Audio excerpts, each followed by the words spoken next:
Calculer la limite d'une suite avec le théorème des gendarmes. C'est un incontournable du programme de terminale, savoir calculer la limite d'une suite quand il y a un terme ici comme le cosinus qui casse les couilles parce qu'il n'a pas de limite. Comment on fait? C'est pas compliqué. Il faut commencer par encadrer la suite. C'est-à-dire qu'on sait que pour tout entier naturel n, le cosinus d'un nombre est forcément compris entre moins 1 et 1.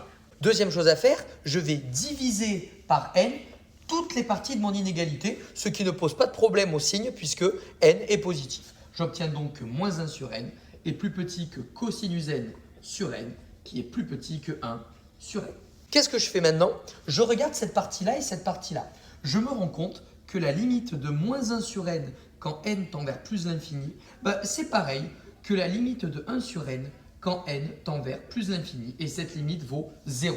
Ces deux petites suites convergent. Et qu'est-ce qu'il dit le théorème des gendarmes? Il dit que si on a réussi à encadrer une suite par deux suites qui convergent vers la même limite, alors la suite qui est au milieu converge aussi vers cette limite.